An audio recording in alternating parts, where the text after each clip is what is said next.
Hey, we want to welcome you guys back to another episode of the AWM NFL podcast. My name is Riccardo Stewart. I'm your host, and my co-hosts are here with me. We got Sam Acho, Jeff Locke, and Zach Miller. We started a little series last week talking about the 4 uses of money. And we said those 4 uses of money are going to be taxes, which we had 3 weeks we talked about taxes. Last week we focused on spending. And then today we'll talk about sharing or giving. And then next week we'll talk about saving and what saving actually looks like. And so before we just jump in, I just want to hear from you guys in terms of giving, because giving is that topic that, it ramps up towards Thanksgiving, yet here we are just post Easter is going, but people who are generous people, they're generous throughout the year. And so let me first start with you, Sam. How did you learn? All right. I'm a big believer. More things is caught than taught. So you learn from giving from somewhere. So how did you learn about giving? I learned how to give from my parents, and it wasn't necessary. It was a few things. I think about even going to church. I would see them as the deal was being passed. They'd actually have dollars. They would actually give us $1, $2, whatever. We would actually put that in the offering basket just from a practical standpoint of, this is what it looks like to actually have physical money and put it somewhere. But that's a very micro perspective. I think the macro perspective was me seeing my parents every single summer. And you could say seeing or maybe not seeing because I didn't go with them, but they would go to Nigeria every summer with doctors, nurses, surgeons, dentists, ophthalmologists, pediatricians, pharmacists, and do essentially free medical care for people in need, medical missions trips. I knew about this because my parents were both born and raised in Nigeria. They came to America. I'd go back for Christmas and New Year's, but that summer trip I never went on. Now, mind you, they did the whole American dream, and then they became doctors, DNPs, all the things. But they would take time off and then get their friends and take time off, not paid, and go to a developing country and give free medical care. And it didn't stop there. We actually got a chance to build a hospital in Nigeria that now there are Nigerian doctors and nurses that work there, and people can get year-round care. My point is, I think my real point is they were doing it, and I caught that. They didn't teach me per se, this is how much you give, this is how you tithe, this is how you give to the people who are needy. They just did it. And all of a sudden what they did, I saw, I felt, I experienced, and now I do the same. Good. All right, Truth. Giving makes you happy, right? All the research says that people who give the most are usually some of the most happiest people. And so what makes you happy when in terms of giving? Like, where are you giving and who are you giving to whom that makes you happy? I just want to see you smile. So there's happy and then there's fulfillment. So I always look for fulfillment. That's Daniel Kahneman. If you haven't read his book, it's a good one. But really, I want the money to have impact. So with everything, I do my research. Like if people are wasting money, like certain charities or even foundations out there don't do a good job of actually making an impact, like I'm just not going to donate to them. So with everything I do probably too much research and make sure that the money is going to make an impact. So whether it's child help, my kids go to a Christian private school, like the things, and that goes back to money is just a tool to give to the people or places or things we want to spend it on, we want to give it to. And so making that impact, of course, doing it smartly, making sure those dollars are actually going to make an impact is one of the greatest things. And there's ways to research that. We can provide it in show notes or anything like that. But it's huge to actually make sure your dollars are working hard to make that influence that you get afforded that ability when you have a lot of money. You can actually influence those things that you want to influence. Yeah, you can. Jeff, because I know how intentional you are with just about everything. What are the particular or specific nonprofits or just causes that you find yourself just drawn to and giving your time and your talents and so forth? Yeah, so I've really been focusing on one area recently, and I've been a board member of a nonprofit called The Third Decade now for about 4 years. And really it's kind of ironic. Yeah, kind of. The third decade for 4 years. Yeah, third decade, 4 years, going on 5, so it won't be as weird soon.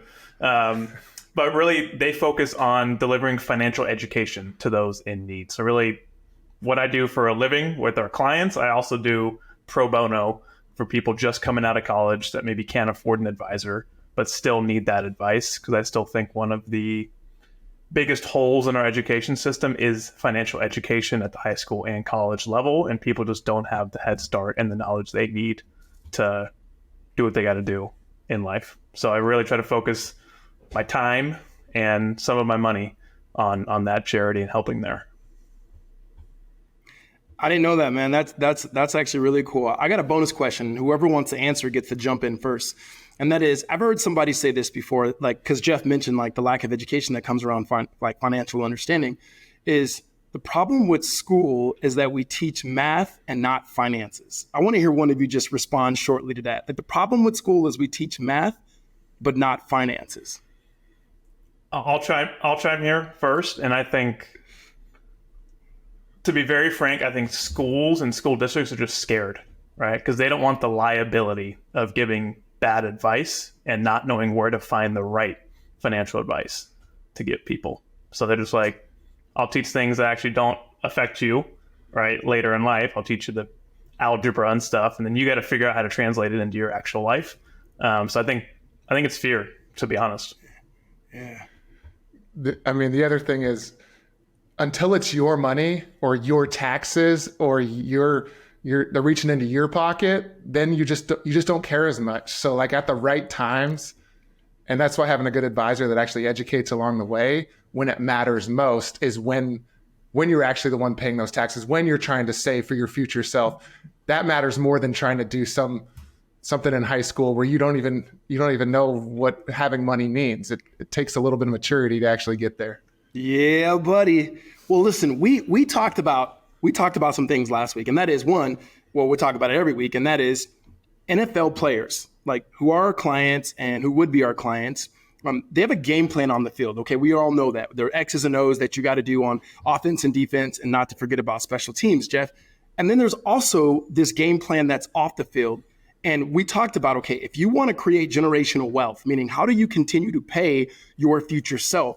There was kind of a plan that 40% of your gross income we know is going to go roughly to taxes. And then there's going to be another 40% that we say that you should save and or invest, which we're going to talk about that more next week. And then we said if you can live off 20%, and that's that spend category, which we talked about last week, which also includes giving. Jeff, I want you to just tell our audience, okay, why is it that 40% save rate? Like, what's so unique or special about that in terms of creating a multi-generational wealth and sustaining it? Yeah, so it's really two-pronged answer here. The first is we've just kind of found that 40% really helps set you up for life after football. Whether that is, I never have to work again, right? I played enough years in the league, earned enough contracts where me and my family are set, and maybe that next generation is set. Or it's, I have enough saved up to make that transition to my next career and not be in a bad spot when I'm done playing. So that's first, why 40% matters.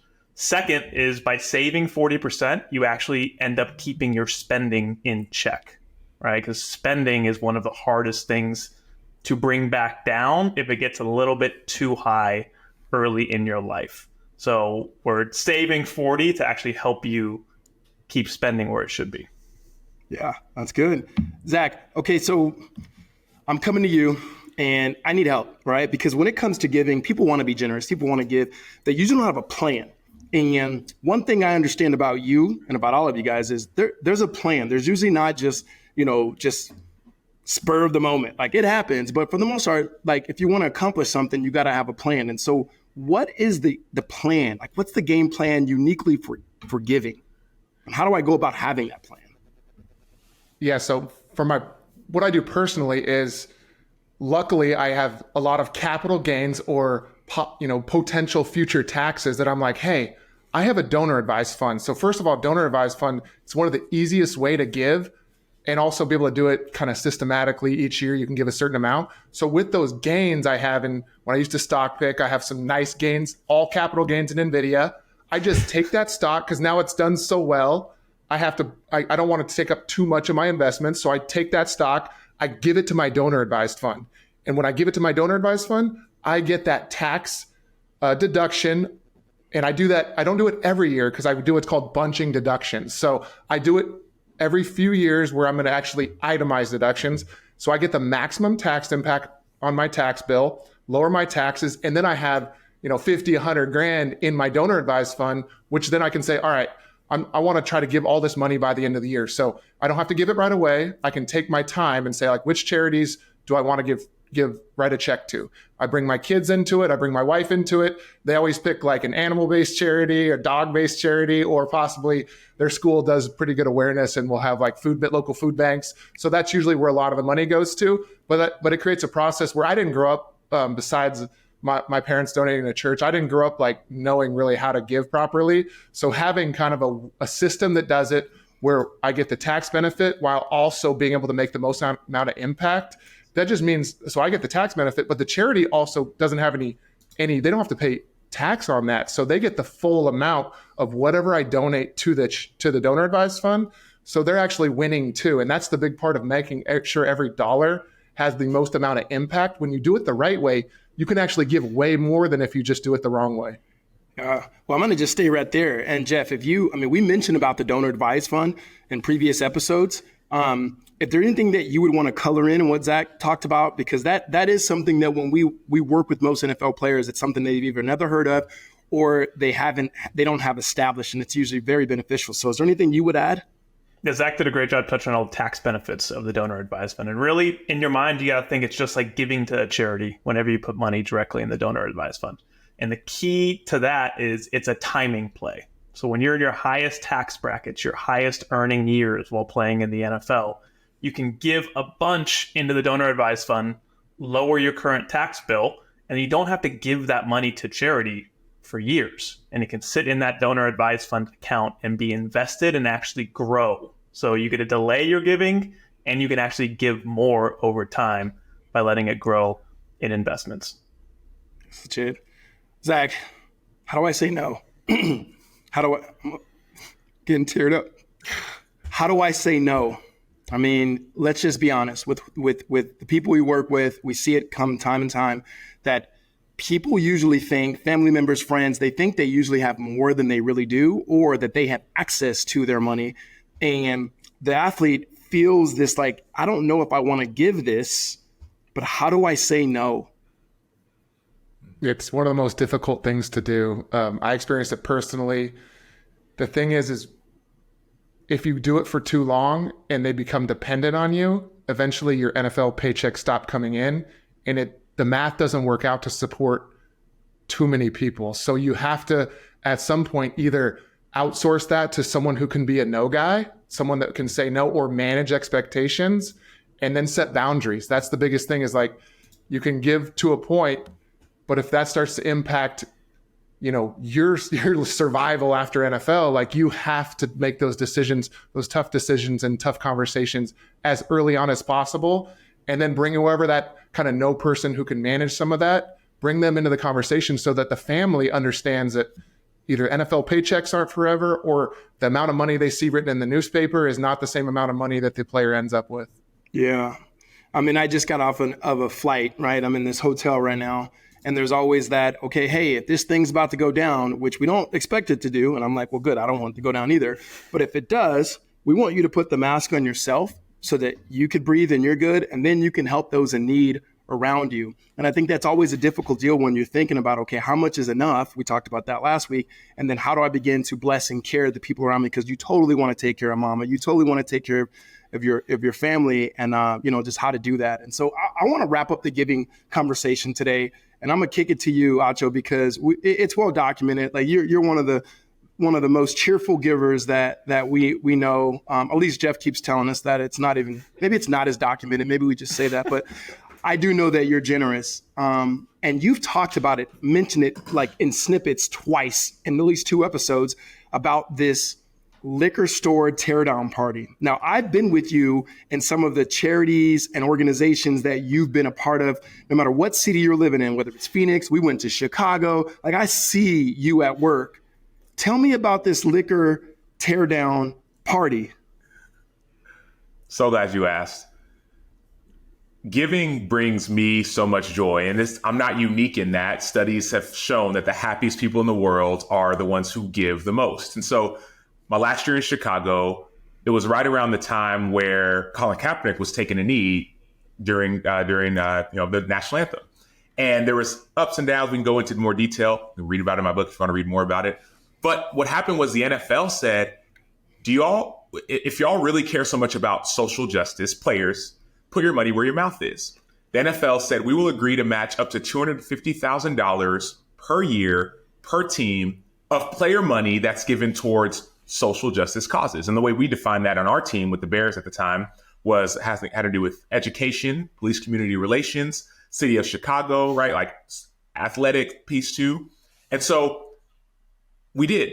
Our team happened to play in the Hall of Fame game that year. We also happened to have a new coach. We were the first team to show up at training camp and show up at OTAs.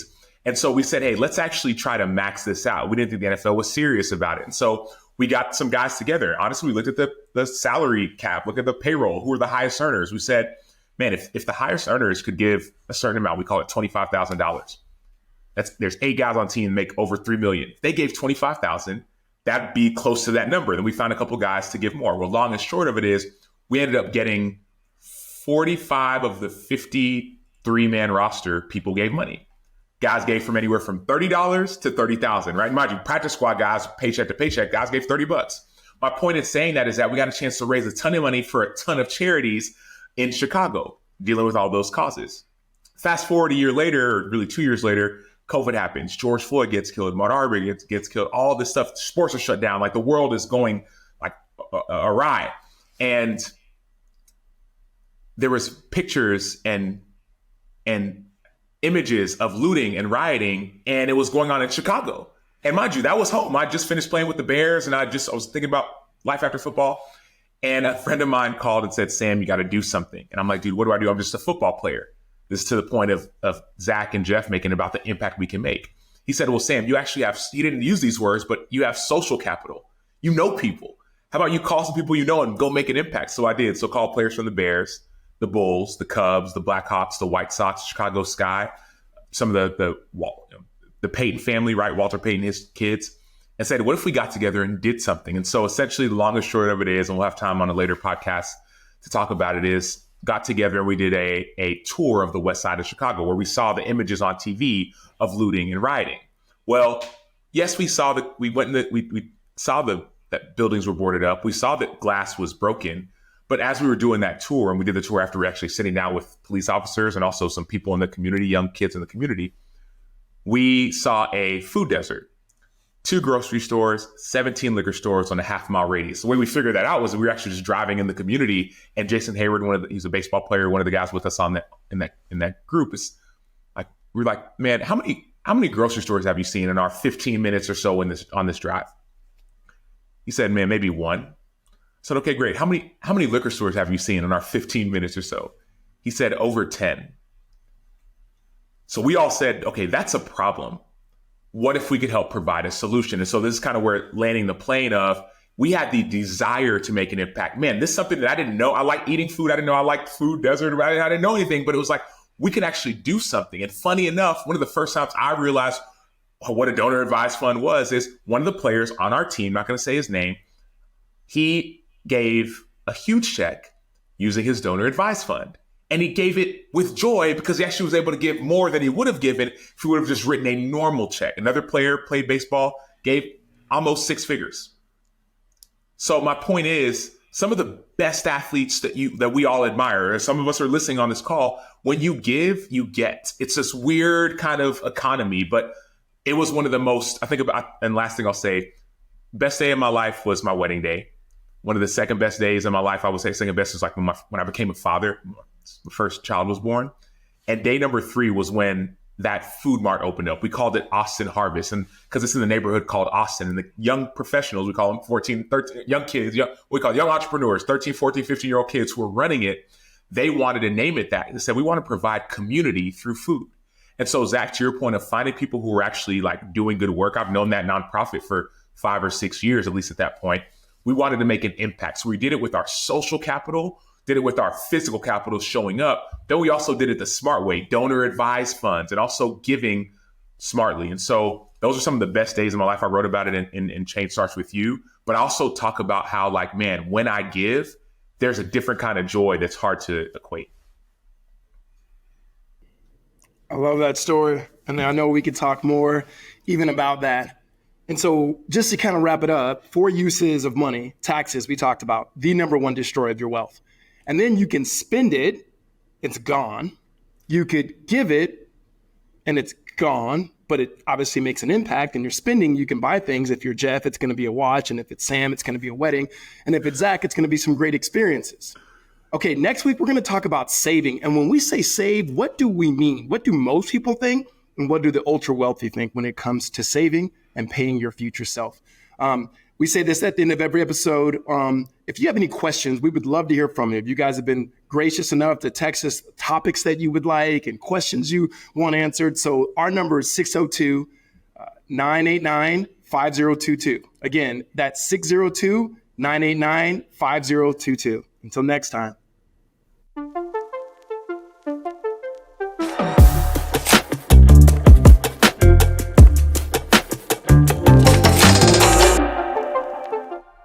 The information in this podcast is educational and general in nature and does not take into consideration the listener's personal circumstances. Therefore, it is not intended to be a substitute for specific, individualized financial, legal, or tax advice.